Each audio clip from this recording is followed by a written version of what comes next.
Hello, everyone, and welcome back to another episode of Wrestling with Tomorrow, the podcast. I am your host, as always, Mike Kinney here. Happy holidays, everybody. It's the season is upon us. It's really hard to believe. For me, the year just flew by.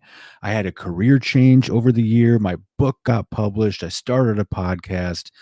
Not only did the book get published, but became a best-selling author in the process, But that's thanks to many of you out there for buying the book. I'll talk about the book in just a little bit, but really, um, happy holidays. I really hope that you're able to spend some time with family this year. Look over those kids' wish lists. Listen, I looked over my kids' wish lists.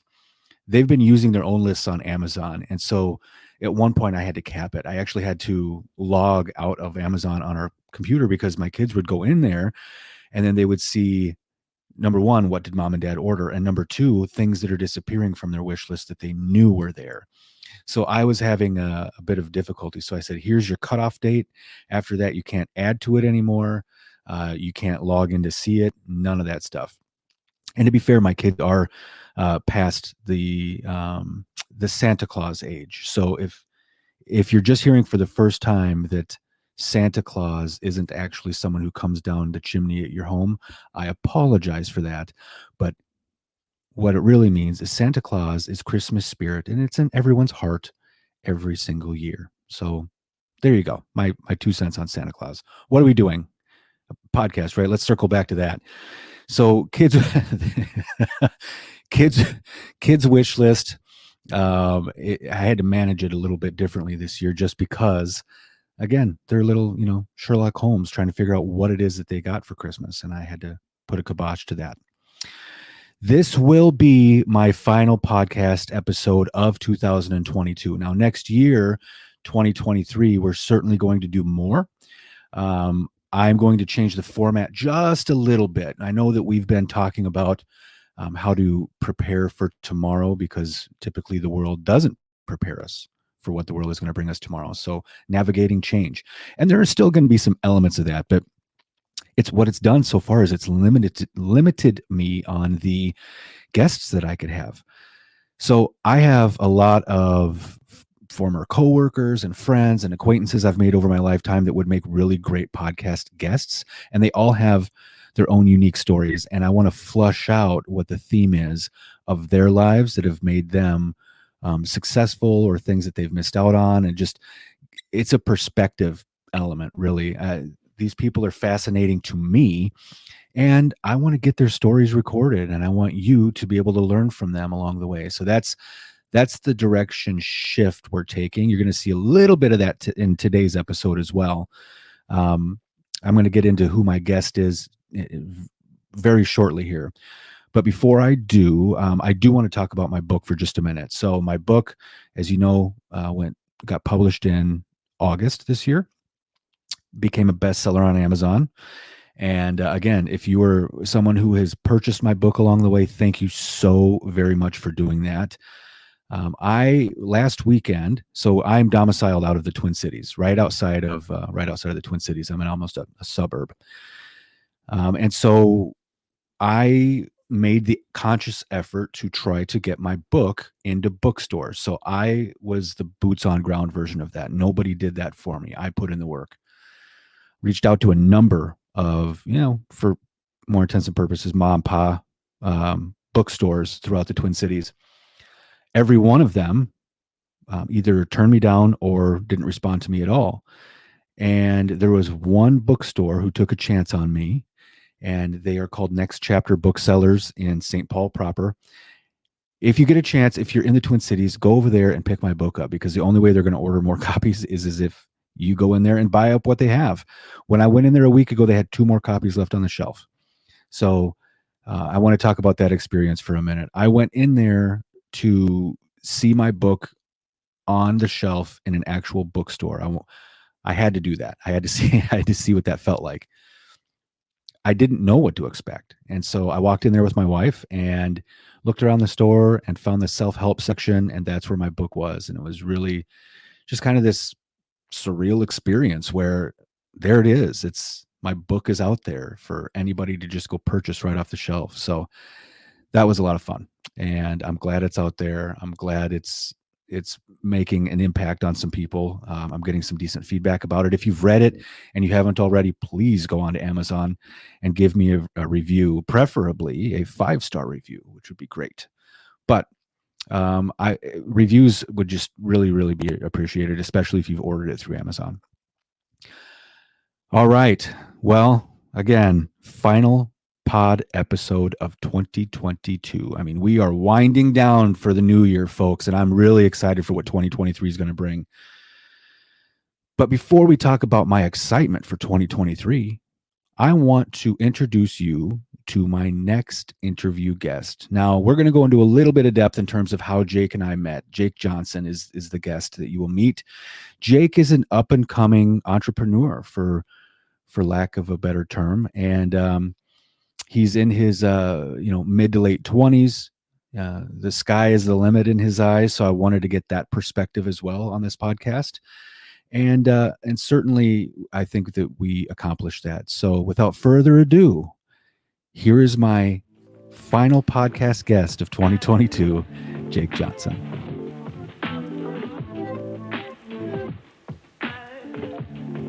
So, Jake, I appreciate you being with me on my podcast. As you know, I'm going down this journey with several different people who've made some kind of impact on my life. And I think that there's a lot of stories out there from quote, normal people that need to be shared, because a lot of times in media, it's an issue around, I'm not a famous person, I'm not a, whatever it is, having some kind of ranking importance in life, so to speak, means that you're not worthwhile. And I think that's totally bogus. And there are many, many talented and successful people out there that probably don't give themselves enough credit. So I'm really trying to harness those tools around from people that I know that can share their stories and continue to turn everyone else up that's listening to this. So I appreciate you joining me today.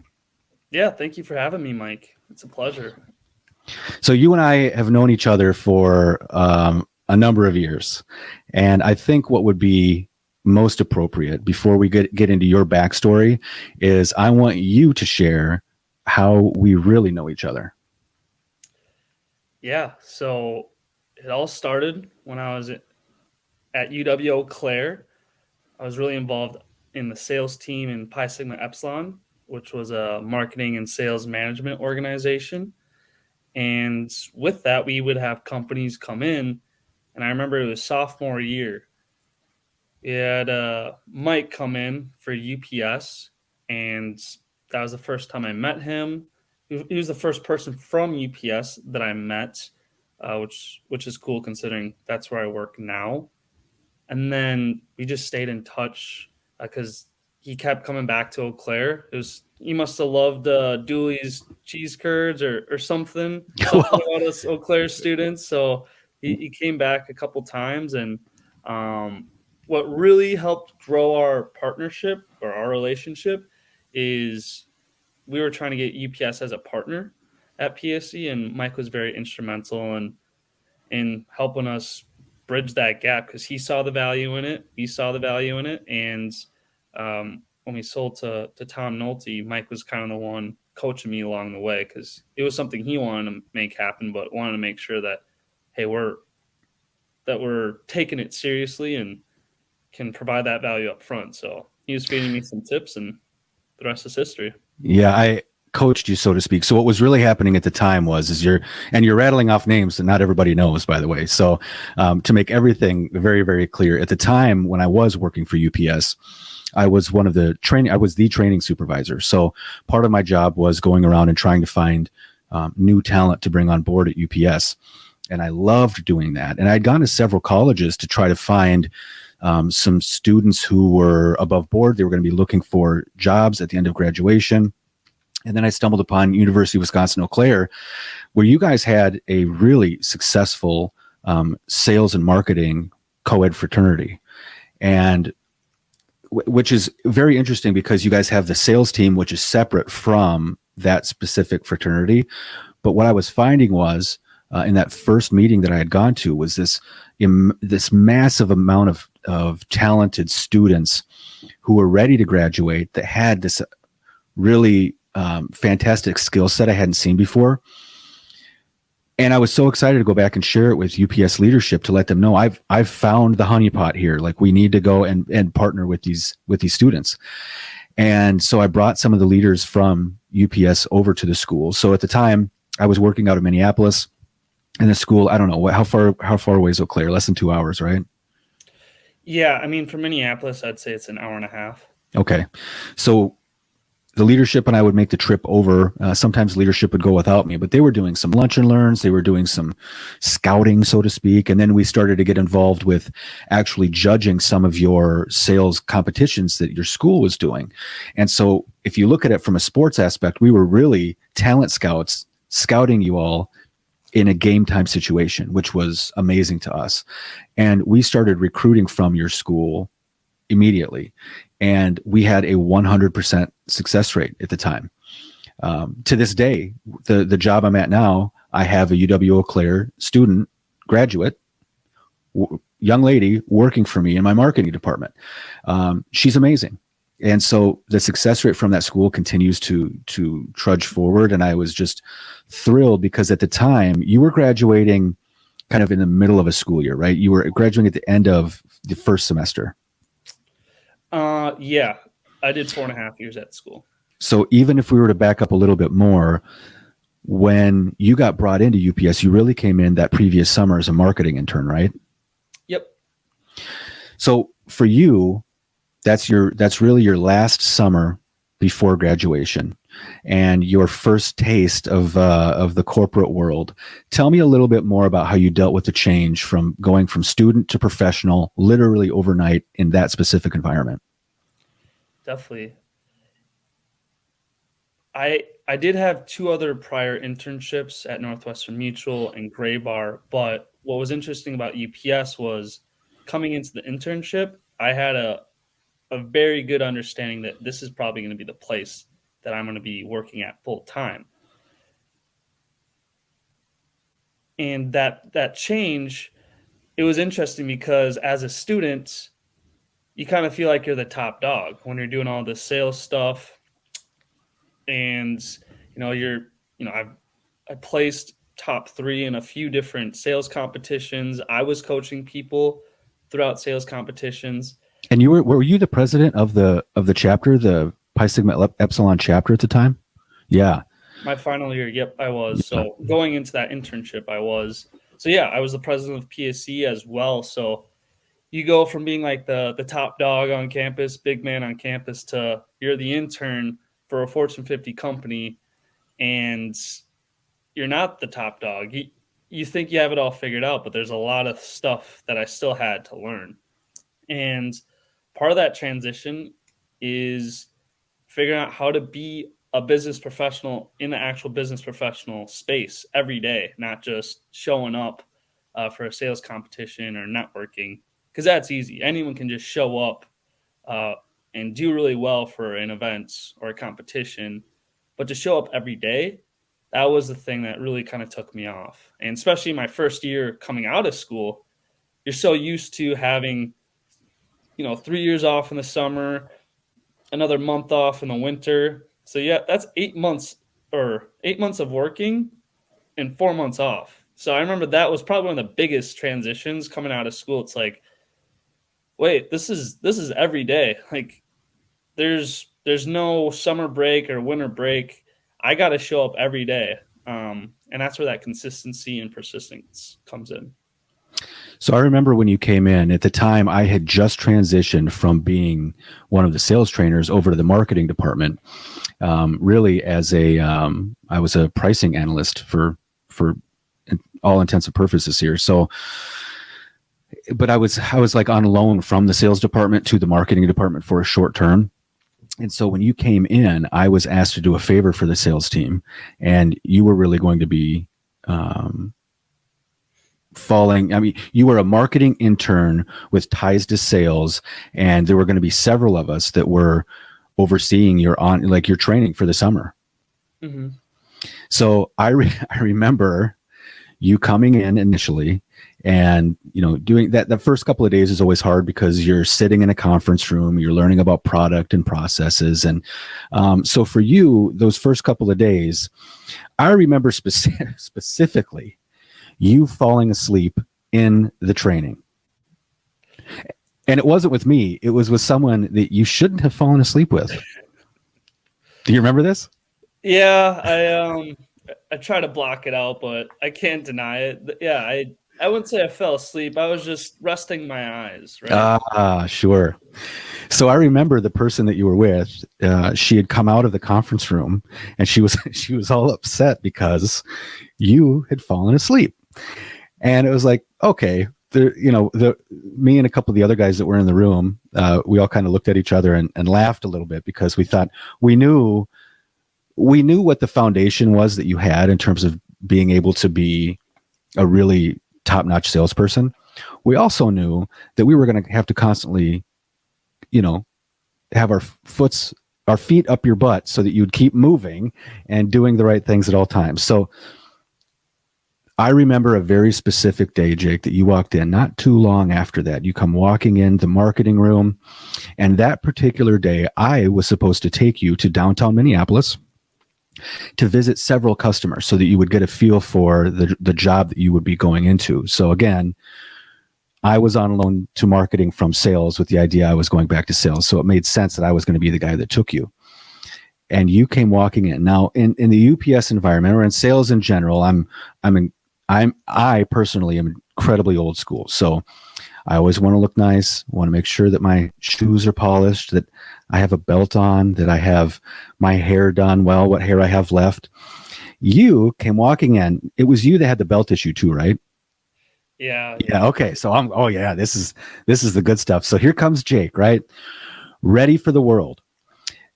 Your hair. Now, the only thing I want to liken it to, if you've ever seen Back to the Future, Doc Brown's hair, this big mess upon their head, that is what I saw on your head when you came walking in the door. You had no belt on and your shoes. I think that was a different That was a different time? Yeah. Okay. Was the shoes the same day, or was that the day that I had to get on my hands and knees and polish your shoes for you? That might have, I can't remember, but I forgot about that piece too. Wow. Yeah. Makes me realize how much I've grown in the last couple of years. Yeah, well, I hope so, because and I'll get to it in a few minutes, the other stuff. But again, so let's just say these are three separate instances. We had to order Jake a belt on Amazon so he would have one. I like I said, at one point I had to get down on my hands and knees and polish his shoes for him so he understood that was the thing. But the hair thing, I will never forget that because I was laughing so hard. I was mad to your face, but as soon as you walked out, we all started rolling in the office. So Jake comes walking in, and here's the really crazy part is you thought your hair looked good. And as soon as you walked in, I said, I am absolutely not taking you out downtown today unless you comb your hair first. And you looked so hurt because, and I felt a little bit bad, but I also needed you to comb your hair. And I said, do you have a brush with you? Yeah, I've got one in my car. So you go get your brush, you come back, you go comb your hair according to how you think that I want it combed, which I appreciate. And as soon as you walked out of the room, like I said, we were just rolling on the ground laughing so hard. And you came back in and we went downtown and, we visited the customers and everything was great. But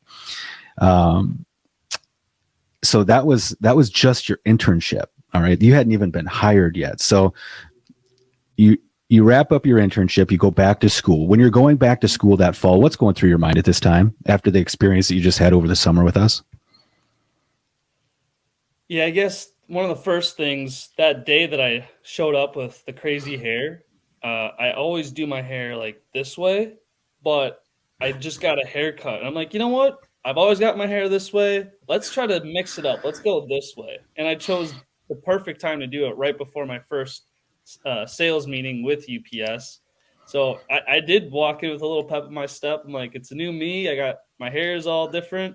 I think it looks good. And then I remember you're like, you're not going out like that. And at first I thought you were joking. I'm like, haha, funny. And then like I could tell like you were serious. And then I could kind of tell you were serious, but I wasn't positive. And I remember going like, wait, are you Like, are you actually being real with me? Like, yes. Please, do you have a comb? Da da da da. I remember going out to my car, grabbing. I'm like, this is so dumb. Like, my hair looks fine. Da da da da. But I guess uh, after that internship experience, definitely learned. Let's just stick to what works. Let's just keep going. But also through that experience, I think I had a lot of ups in that internship and a lot of downs. And I remember throughout that time, I asked Tom Nolte, the director of sales, hey, I feel like I'm ready to be an account executive. What can I do in this internship to prove, or what can I do now to prove that I'd be a good account executive? And he said, the best way to prove if you're ready for the next position is to be excellent in your current position. So going back to school, I kind of went with that in mind because that last semester was a little tough. A lot of my friends had just left, and I ha- I knew UPS was probably in the horizon, but as you know, you don't fully get the offer until like a month or two before you graduate. So I kind of went with this mindset like, hey, I'm ready for this account executive role. But in order to prove that, I have to be excellent in my current position. And what's my current position? It's being a student, it's being the president of PSE and being part of the sales team. And I was also working at B Dubs too. So I was like, what can I just got to be the best in this current position while I'm waiting for when I know what's coming ahead. Yeah, and truth be told, we knew when you left to go back to school that fall, we knew that you were going to come in because you'd really straightened out. Honestly, from the beginning of that internship to the end, you'd really turned things around. And it wasn't that I needed you to do things my way. I needed you to do things to manage perception of what the customers were going to see. So that was one lesson that we were all trying to teach every intern that we had, was that it's fine to think that you're doing things one way, but managing the perception of others is really, really tough. And so could we have been a little bit easier on you? Probably. But sometimes tough love is the best love. And to be honest with you, it turned out great. So you go back to school that fall. We all knew that you were coming back, and we were actually kind of banking on it that you were going to start with us in January. So talk to me. You graduate now, and then you get the offer from UPS to come, right? Yep. So when you came on, you're going to have to refresh my memory. When you came back to UPS, I'd already been promoted to manager, right? Yep. So when I came back, I started January 6th, and first I had sales training, but after that, you were my first sales manager, and it was a little weird. You probably need that refresher because you were my sales manager, and then they switched to I was on KJ Swiggert's team, so a different sales manager, and then they put me back on your team. So Yeah, I forgot about that. You're right. But I do remember the initial. So again, if we're going to talk about overcoming obstacles and navigating change, so now you're having to make the change again. You go back to college, you're coming back to a corporate environment, which you did have a little experience with at that time. And now the guy who told you to go comb your hair, you're going to work for him. mhm. So I was excited to have you come on the team because I knew how great you were going to be, and I wanted to be able to be there and watch you and help you do that. But again, I knew it was going to be an issue of tough love. Now, there were many instances in the very beginning, where I had to have you call me every morning when I was your manager to make sure that you were out of bed. Do you remember that? Yeah, because I think there's one time where I'm like, you know what, I'll back it up, get a little defensive. That whole semester between summer and when I started, my first class wasn't till I think 3 o'clock or 11 o'clock, and then I'd work at B Dubs, but that wasn't till 11. So I got really used to that routine of sleeping in because it's like, oh, it's my last semester. All the stuff I need to do is later in the day anyway. Let's sleep in. So that took a while to get back into it. And honestly, I'm still working on it. Like, I want to be that guy who gets up at 6 a.m. in the morning. I'm not quite there yet. I'm definitely further along than I was a couple of years ago. But I remember what probably started that was we had to set up a meeting with one of our director of sales, and knowing that this is, hey, this is something I got to get better at. I'm going to set a meeting at 8 a.m. to basically force me to get up before then. And of course, I missed it, which stinks because it was with, your boss at the time. And that's when you really kind of had to get on my butt about not only getting up on time, but also like doing the DCEs every day. Um, and that's where that discipline really started to kick into play for me. And that's when I really started to make that transition from being a student to being a full-time business professional.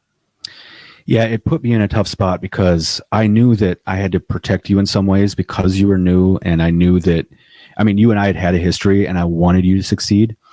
The tough spot it put me in is that the person I was working for, and I wrote about it in my book, she was a tyrant. She wasn't great at her job. She would step on people's faces just for the sake of doing it. And so at the time, she was really hard to work for, and she was just a cruel, cruel woman. And so what was happening is because you weren't showing up, she was removing my skull and my spine at once and then using it as a toothpick for her, her vegan lunches. So I had a hard time working for her as everybody else did, but that situation really put me in a tough spot because of the kind of person she is. And I have no doubt she hasn't changed. She's probably still a really horrible human. So, but anyway, this isn't about her. This is about you. So as you continue to move forward, now I'll be honest, I do remember as you're explaining it to me, you did go and transition over to another sales team. And at the time I was pretty disappointed because I've been working with you quite a bit. I wanted to continue to see you succeed. And it broke my heart a little bit to have you moved on to somebody else. So when you came back to my team, I was thrilled. And but it was great to have you go for a little while to get a new perspective from a new manager. And I think that really did help you because you had even made some more changes during that time. Yeah, definitely. I think sometimes you just need a little change of scenery, and that can make the world of a difference in terms of perspective, different insights, and I mean, continue to grow and get better. Yeah. So eventually I ended up leaving the organization and you had to navigate change yet again. So at the time that I left, now you're going on to your fourth manager. So, and since I left, I mean, how many managers have you worked for at this point? You've been with UPS how long? I started in January of Of 2020. Okay. So that alone, that's a lot of change. I'm starting my career right when the world's shutting down. I even remember like the first team meeting we had. I was all excited to visit some customers. I had some in-person meetings set up, and we had a team meeting. I'm at a coffee shop, and everyone's like, "Jake, what are you doing? Don't you know like you should be buying some toilet paper right now or something?" Because that's what everyone else is doing. But since that time, I had you as a manager, then KJ as a manager, and back to you, and then been with Jason Briggs, and I've been with him ever since. But Yeah. now I'm even transitioning to a new territory too, as well. So that was a lot of change. Just I remember it felt like every 6 months I was getting a new manager. It's been nice to kind of have the same one over the last year and a half now, but it was a little difficult at first because you want to get into that rhythm and routine, and it's tough to do that when you constantly have to be changing on a dime, all while trying to navigate what is it like to be a business professional versus just being a student. Because I was a student my whole life, and that first year is like my first taste of being in it every day. Yeah, that is a tough thing for any salesperson. But talk to me a little bit about what are some of the tools that you used, your personal tools, when you're navigating change, when you're looking forward, when you're anticipating change. What is your mindset like? What are you going through? What do you do to positively move through the change? Yeah, in order to positively move through change, you gotta have a positive mindset about the change. With anything, there's pros and cons to it, and with change, it can be tough. Like, would I rather deal with the devil I know or deal with the devil I don't know? Well, when you're dealing with the devil you don't know and making that change, it can be easy to focus on the negatives or the stuff that you miss about where you were. and you just have to embrace what what the new change is. So, perfect example, going from student to a business professional. Being a college student's awesome. You're within walking distance of like all your friends. You really can be flexible with your schedule. If you miss a class, it's not the end of the world. It's a lot more flexible and it can be fun, but you make like I was struggling. I barely had money in college, so making that transition, yeah, did I miss being able to see all my friends like every day and be able to walk with like just walk to their place? Yeah. Do I do I miss like the just being on campus, all that stuff? Absolutely. But when I was making that change, it was all right. Well, there's definitely some things I missed about that past life, but in this current life, there's or the future, there's things to look forward to. I want to be actually making money now. I'll get to live in the Twin Cities. I mean, you just got to really focus on the positives because it can be really easy to focus on the negatives. So during any kind of change that you're going through, do you think that it's important to also think about, well, first of all, come up with goals, right? And then think about those as you move um, beyond the day to day. I mean, what you have to be working towards something. Would you agree? Yeah, definitely. I think within that change, if you view it as an opportunity, that's when you can really start to make the most out of those opportunities. Um, yeah, when making that change, that's what I do. Like I start to set goals to get me excited about this new every year, even clean slate. I'll set new goals, but then I'll stick to them. And I think that's what's great about change. A lot of people are against it. Me personally, I really enjoy it. I've learned you can grow a lot in change. I I moved the day after eighth grade. I moved from Green Bay, Wisconsin to St. Cloud, and that was interesting making a transition in the middle of high school. And I'm going to cut you off real quick, just so the listeners understand. You moved from Green Bay, Wisconsin to St. Cloud, Minnesota, which is I don't want to call it a suburb, but it's a city northwest of the Twin Cities. So it's a pretty far distance. Yeah, it was 5 to 6 hours away. Um, Granted, I can still stay in touch with all my friends back in Green Bay, but it's not the same.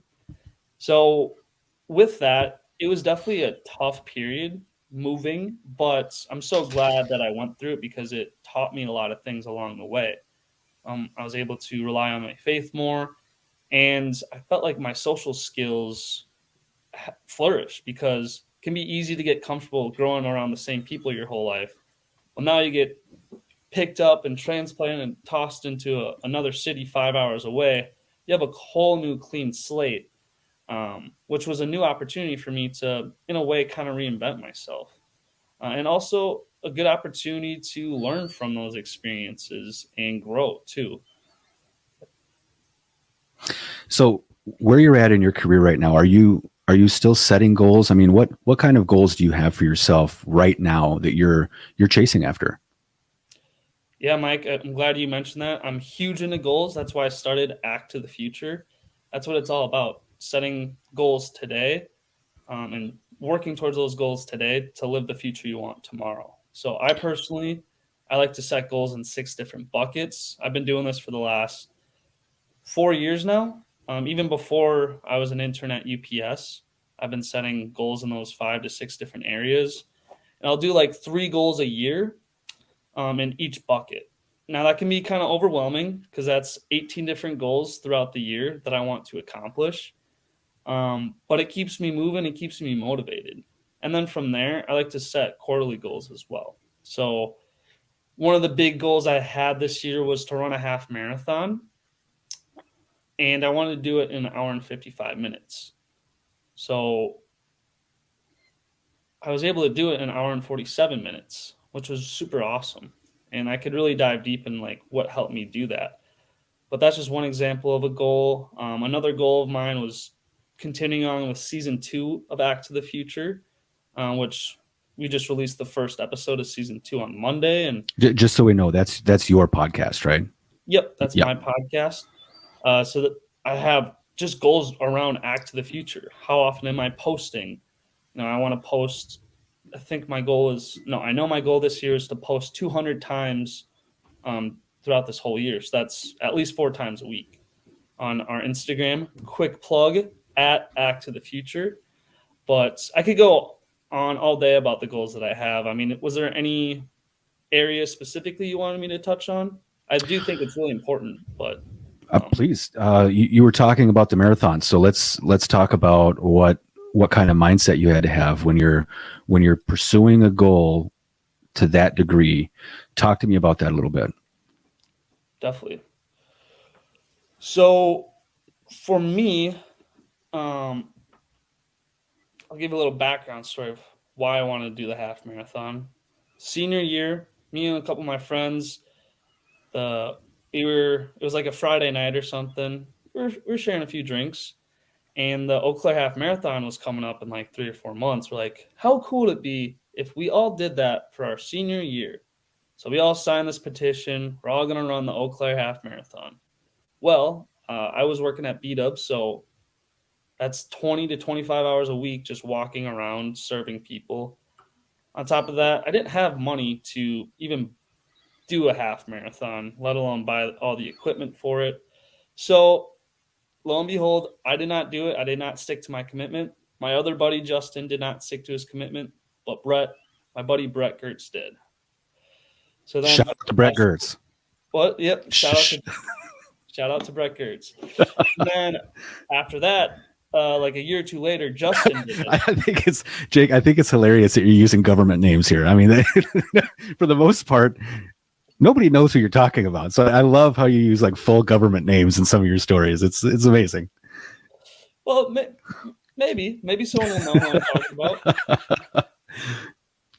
But soon after that, basically, my buddy Justin did it, and since Justin did it, I'm like, okay, well, if he can do it, I can definitely do it. Do you want to give out Justin's social security number while we're at it? I mean, no. Yeah, I don't have his credit card. I can call him real quick. All right, I promise to stop interrupting you. So anyway, I was like, all right, I got to do it now. So I set the goal. I wanted to give myself at least 3 to 4 months because I was going to be going on some trips in between. I was going to go to a bachelor party, another week-long trip, a wedding. So 3 months was not going to cut it. And I'm glad I did that because I also started coaching AAU basketball. I was a head coach for AAU team. So that was a lot to navigate because I was working full-time. I was doing Act to the Future still, along with coaching AAU basketball and training for the half marathon. So I had to be very intentional with my time. And one of the tricks that I did to keep me on pace with that is writing down those goals that, hey, I got to run X amount of miles this week, and write that in my weekly planner every week. But among that, another tip that was super helpful for me is I set my password on my work laptop to Stillwater 13.1. And I don't mind telling you guys this because it's not my password anymore. But at the time, it was Stillwater 13.1. So every time I logged into my work computer and anytime we had to go into any of our systems, it was a reminder, Stillwater 13.1. And that was super helpful for me because I overwhelmed myself by putting too much on my plate where I was starting to fall behind on my training. So with that subconscious in my mind, Stillwater 13.1, every time you type it in, it's a constant reminder, hey, you set this goal, you better be taking actions towards it. And then I remember that last month, that's when I really kicked it into gear. The week before, I ran the actual race so I could visualize and knew what to expect coming into race day. And then when the actual race went on, that was the best run, the most fun run, but also probably one of the easiest ones too, which seems unorthodox because before that, I never even ran 13 miles. I ran like 10 miles tops. But atmosphere race day is unbeatable, and being able to visualize, being the fact that I already did it and being able to visualize it really helped out as well. So hopefully that gives you guys a couple of tips and tricks when you're setting goals. Write it down, tell other people about it so they can keep you accountable. Set those little subconscious tricks in your mind, whether it's writing it down on a whiteboard or making it your password. And then also visualization is also very important too. So I didn't just want to share a couple goals, but I also want to give you guys a couple tips and tricks that you guys can use. That's great. I think that you touched on a couple that even I use. So if I'm setting a goal that's a pretty serious goal that I know that is going to be lofty and going to take a serious amount of effort, I will start sharing that with people. And the reason is because my mantra is that I am always going to do what I say I'm going to do. And for example, when I got serious about writing my book, I started telling people, because I've never been in a position where somebody's like, oh yeah, here's Mike, the big dreamer again, going to write a book. No, when I started telling people I was going to write a book, they were like, oh, that's awesome. And I've set myself up like that over the last, I don't know, 20 years or so, because I just keep moving forward on things. But I only do that if I'm going to take it seriously, because there are other things I've wanted to do that I've never told anybody. And that's because I don't know how serious I am about it right now. So, but that's really for the big ones, and for the little ones, I think it's important. At one point, I was a big fan of using like a visual board. Think about back in, elementary school, middle school, when you'd make collages out of magazines and things like that. That's a visual board. And I would literally do those kinds of things. When I first got my first big boy job out of college was as a salesman, just like you at UPS. I made a visual board and I put a house on there. I put a car, the things that I wanted for me and my family, and needed to have. I put those all on there, and every single thing, if I were to look back, I remember what that visual board looked like. Every single thing that was on there, not only were they attainable, they're all things that I actually reached out and got over time. But that's because I held myself accountable. And it was just a good reminder to have up in my home office at the time as to that was the why behind all of the hard work I was putting in my professional life. So many ways to skin a cat, as they say, but great tools to have in your back pocket for anybody who wants to hold themselves accountable and start setting serious goals for their lives. Yeah, definitely. And I've done that vision board too. I set it as my wallpaper. So for like over a year, I had just this massive collage of all these things that were important to me. Remember, some of my friends look at it like, what is that? But it's like, it's not for you, it's for me. And when you look at something like your phone, you're looking at that multiple times a day. So any like little subconscious seeds you can plant with yourself go a super long way. You're right. You're absolutely right. So as we're looking at it now, talk to me about the future. What does the future hold for Jake Johnson?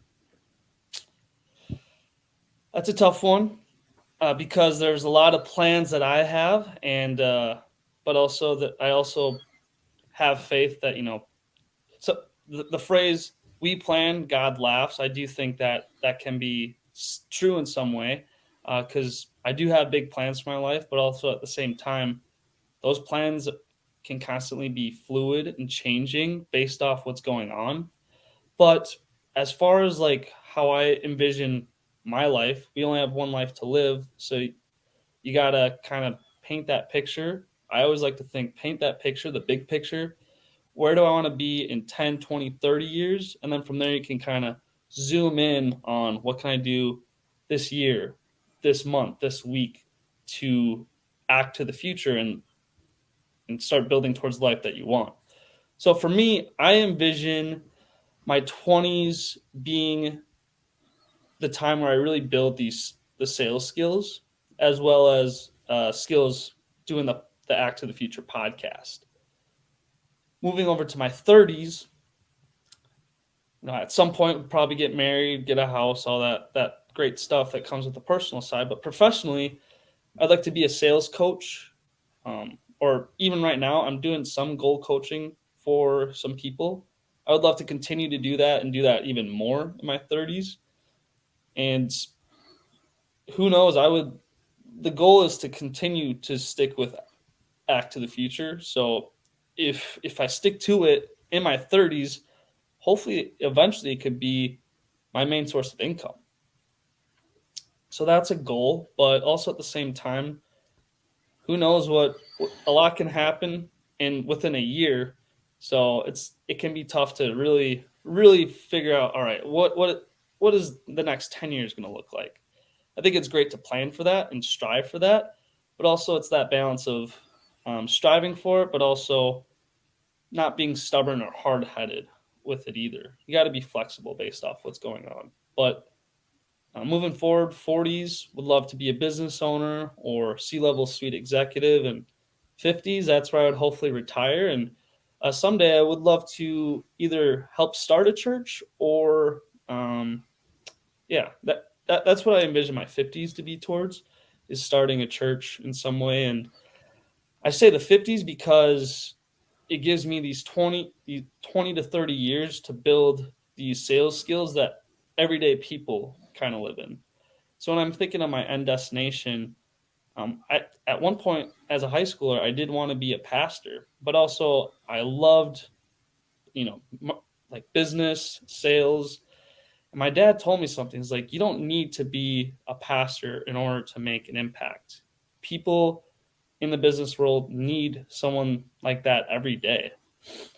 And that made me think too, well, sometimes, and I'm not hating on any churches or pastors I've been to, but sometimes it can be tough to relate to someone. It's like, you've been in that seat for 20, 30, 40 years. How do you know what uh, the average 9 to 5 person does, or what life is like for them? So for me, that's kind of the vision. I want to live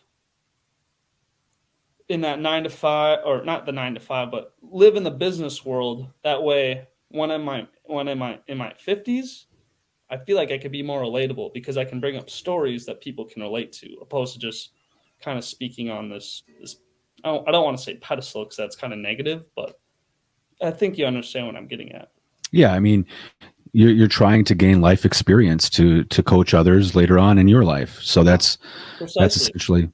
I would encourage you specifically, Jake, to also look at maybe taking a couple of life coaching classes. I did that, and I think it was beneficial for me for a number of reasons.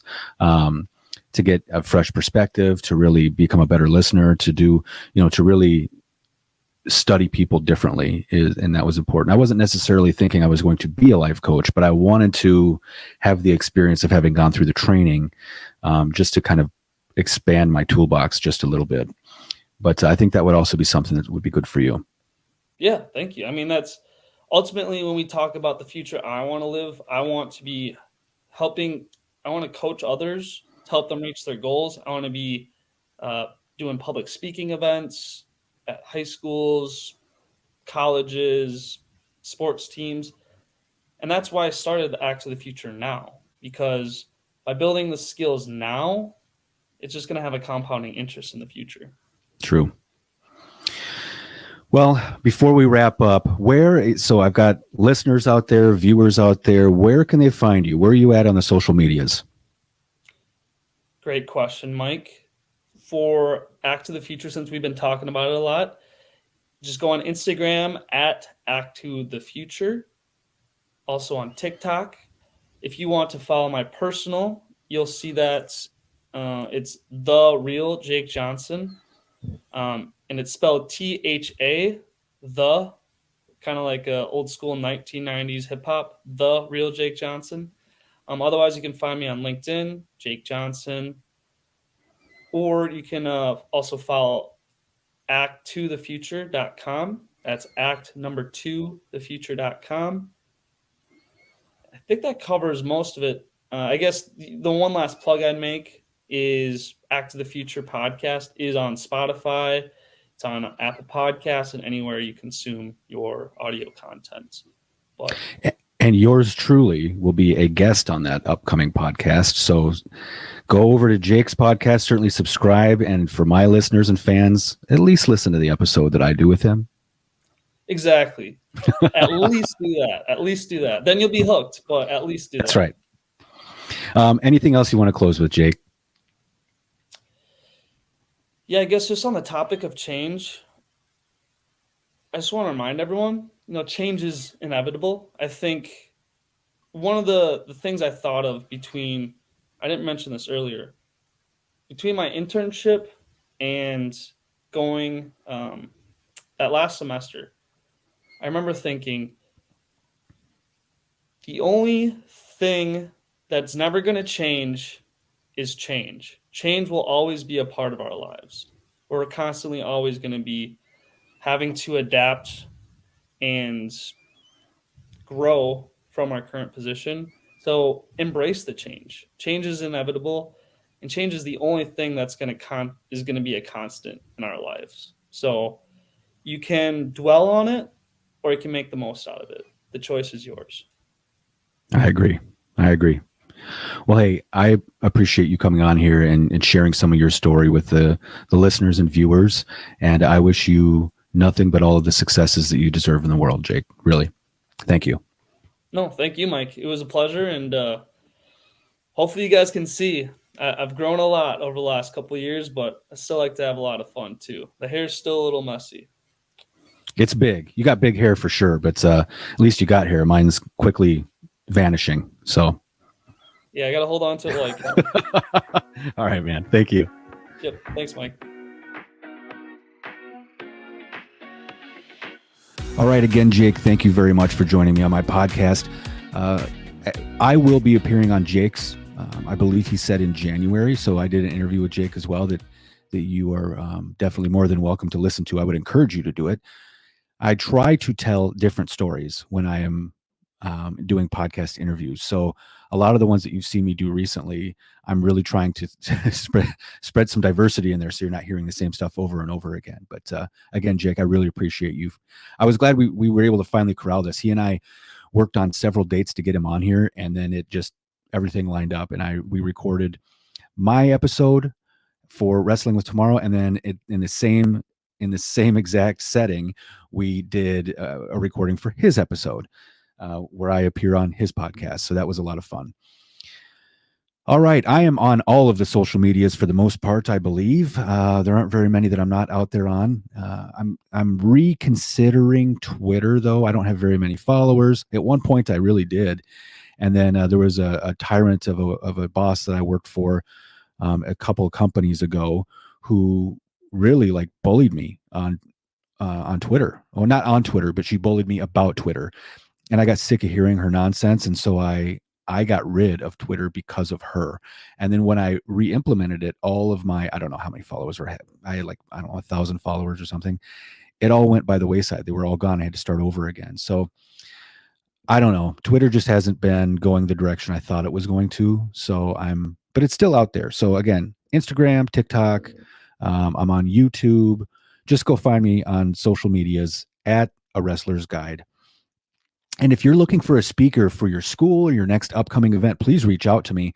My 2023 calendar is filling up, which is really exciting. I've got some really decent opportunities out there to be able to spread my message about self-confidence in 2023. So I'm thrilled to be doing some traveling next year.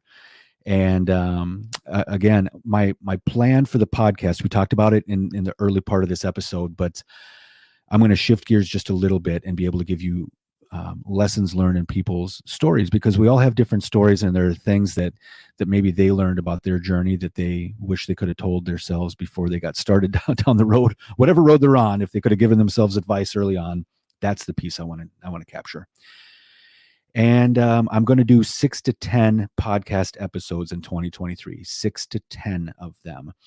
I say 6 to 10 because I started a new job, which is going very, very well. I started it in September, and it is consuming a really large amount of my time. And if you factor that in with some family time and a little traveling and doing all kinds of things, I just want to make sure that I'm setting reasonable expectations for my listeners so that they don't expect an episode to drop every month, because I'm just not going to be able to do that. But 6 to 10 episodes is very realistic. And I feel like, I want to make some changes to the format. So you'll see some of that. But the overarching crux of what these episodes are really is not going to change. They're going to be episodes that are going to be able to help you navigate your life. And that's really the goal here. There's also another Gator t-shirt, Cowboy Gator McGraw t-shirt in the works. There's an artist out there named Blaze Jacobson who is working diligently on some new artwork. He's an art teacher in southern Minnesota and has volunteered to begin creating a new Gator t-shirt for me. So I'm excited to see what he comes up with. He's a very talented artist. He did this big, huge Gator mural of me. I guess that's redundant, Gator mural of me. Well, you get it. Anyway, he made this great big Gator mural that he painted several years ago that I still have, and it's beautiful. I never asked him to do that. He made it, and it's just one of those. There's a lot of stuff like that that's kind of happened over my tenure because of wrestling. People want to gift you things, and sometimes they're these great art pieces, whether it's like a custom action figure or whatever. There's just a lot of stuff that people make from their heart, and they want you to be the recipient of it. And it's always just, I'm always humbled by it, because in the big scheme of things, like, I'm not really anybody, in my opinion, I'm not really anybody important. I'm just a dude who had, lived a wild life as a pro wrestler and is sharing that story. But my kids think I'm famous, so that's kind of cool. But anyway, all right, everybody.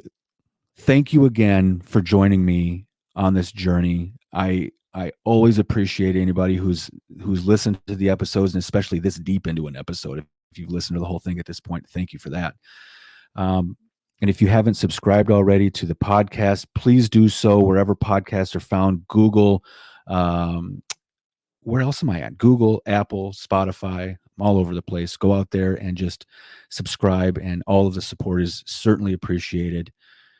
If I don't talk to you anytime soon, just know that I wish you all happy holidays and certainly a Merry New Year. Goodbye, everybody. Thank you very much.